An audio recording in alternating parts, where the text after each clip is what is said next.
KKMD 5분 버전 시리즈 한미 기술전쟁, F-15K 타이거 아이 봉인 훼손 사건과 ALQ-200K 전자전 체계 파키스탄 수출 금지 사건.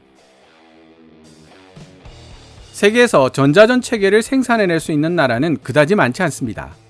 미국이 개발한 전자전 체계 ALQ-88에 기반을 둔 ALQ-200K를 LIG 넥스원이 개발하면서 대한민국은 운 좋게도 자체적인 역량으로 전자전 체계를 개발 및 생산할 수 있는 거의 마지막 국가로 합류하게 되었죠. 국방과학연구소 자료에 따르면 전자전 장비의 경우 국내 개발 역사가 결코 짧지 않고 관련 기술도 많이 보유하고 있다고 합니다. 우리나라는 2001년 KDX-2급 이상에 탑재되는 함정용 전자전 장비인 SLQ-200K를 완성했고 2004년에는 미국 ALQ-88에 디지털 제밍 기술을 적용해 업그레이드한 ALQ-200K 포드를 개발하여 2006년부터 KF-16 기체 일부에 탑재하기도 했죠. KF-21 보람에 탑재되는 EW 스위트가 바로 ALQ-200K 전자전 포드를 기반으로 전반적인 성능을 개량하고 기체 내부에 장착할 수 있도록 바꾼 버전입니다. ALQ-200K 전자전 포드는 적의 레이더 및 레이더로 유도되는 미사일들을 교란시키고 레이더 교란용 금속 조각인 체프와 적외선 탐지 미사일을 교란하는 플레어를 자동적으로 작동시키는 역할을 합니다. ALQ-200K 전자전 포드의 이러한 기능은 교전구역을 큰 피해 없이 통과할 수 있도록 도와주어 전투기의 생존율을 높이는 데 크게 일조하게 됩니다.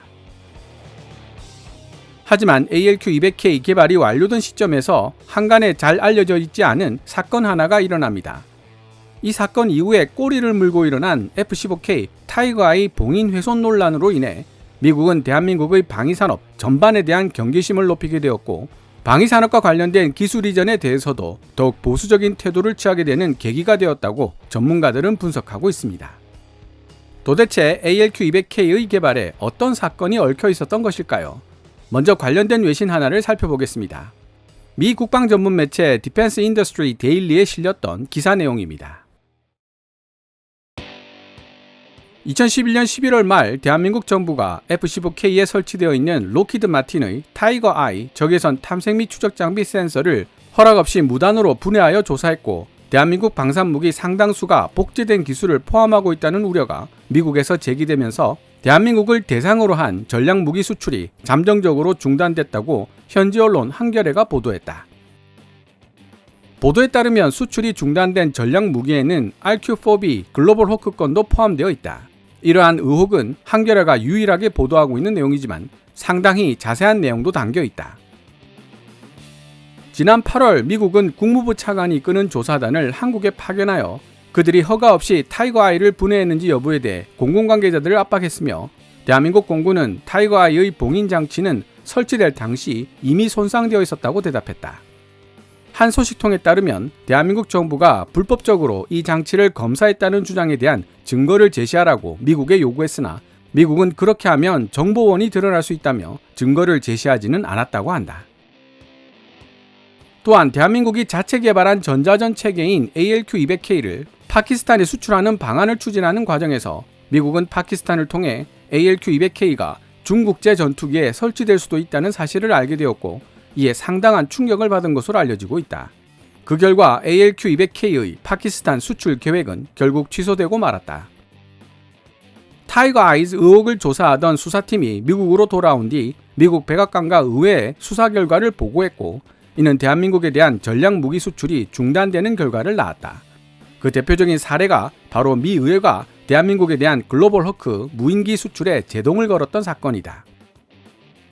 게다가 미 국방부 군사교역통제국 DDTC는 대한민국이 자체 개발했다고 주장하는 K1A1 전차의 사격 통제 시스템, ALQ-200K 전자전 포드 및 K22 230mm MLRS 시스템, K745 청상어 어뢰, K745를 응용한 홍상어 K 아스락 대잠 미사일 등 주요 무기 체계를 개발하는 과정에서 미국 방산업체 기술에 대한 저작권을 침해한 행위가 있었다는 의혹을 추가로 조사하기로 했다고 한겨레는 보도했다. ALQ-200K에 대한 자료를 추가로 찾아보면 2009년 3월 2일 동아일보 기사가 검색이 됩니다. 당시 동아일보에는 어떤 내용이 실려 있었을까요? 해당 기사에는 전투기를 향해 접근하는 레이더 유도 미사일을 교란시킬 수 있는 제밍 능력을 갖춘 전파 방해 장비 ALQ-200K를 LIG 넥스원에서 개발했으며 KF-16 전투기의 절반 정도가 이 장비를 장착하고 있을 뿐 아니라 2009년이 지나기 전에 해외로 수출할 계획을 세우고 있다는 내용을 담고 있습니다. 지금은 어느 나라인지 명시하지 않고 그저 해외로 수출할 계획이라고 기사 내용이 수정되어 있지만 원래 기사에서는 올해 안으로 파키스탄에 장비를 수출할 계획이라고 명시되어 있었고요. 파키스탄은 주로 중국제 무기를 사용하는 나라인데 여기에 대한민국이 첨단 전자전 체계를 판매한다고 보도 기사가 나오자 크게 놀란 미국은 즉시 ALQ-200K가 중국 전투기에 장착될 가능성이 있다며 대한민국 정부에 이의를 제기했습니다. 이에 국방과학연구소는 순수 한국 기술이 맞다며 인증서까지 발급하였으나 미국 쪽은 어림없는 소리라며 일축했고 결국 ALQ-200K의 파키스탄 수출은 없던 일이 되어버리고 말았습니다. 현재 그 어떤 나라도 전자전 체계와 관련된 기술은 이전하지 않고 있습니다.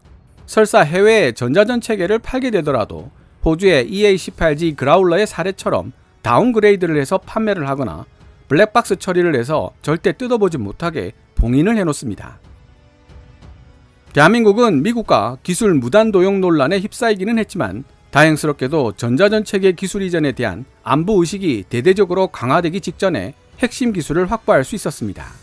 자기들의 기술을 도용해서 만들어진 것이라며 성화를 부렸던 미국도 ALQ-200K의 성능에 있어서만큼은 지대한 관심을 가졌었다는 내용을 찾아볼 수 있는 것을 보니 보안 때문에 상세하게 이야기할 수는 없지만 국내 전자전 체계의 성능은 세계적 수준이라고 자신만만하게 말하던 LIG 직원의 말이 공수표는 아니었던 모양입니다. 2019년 서울 아덱스 LIG 부스에 전시되어 있던 KF-21용 전자전 체계를 보고 담당 직원에게 대한민국의 전자전 능력이 어느 정도 수준인지 물어본 적이 있었기 때문입니다. ALQ-200K 파키스탄 수출 금지 사건이 있은 후로 무려 14년의 시간이 흘렀으니 그동안 대한민국 전자전 능력에 장족의 발전이 있었을 것이라고 보는 것이 합리적일 것입니다. 물론 철저하게 보안에 붙여지는 사안인 만큼 구체적으로 확인해 볼 수 있는 방법은 없지만요. 오늘 KKMD에서 준비한 내용은 여기까지입니다. 방송되었던 내용들은 KKMD 공식 블로그 kkmdtstory.com에서도 만나보실 수 있으니 구글이나 네이버 검색창에서 KKMD를 검색해 보시기 바랍니다. KKMD는 여러분들께서 챙겨봐 주시는 광고 수익으로 운영되고 있으며 영상 제작을 지원하고 싶다면 후원 멤버로 가입해 주시면 됩니다. 지금까지 시청해 주셔서 감사합니다.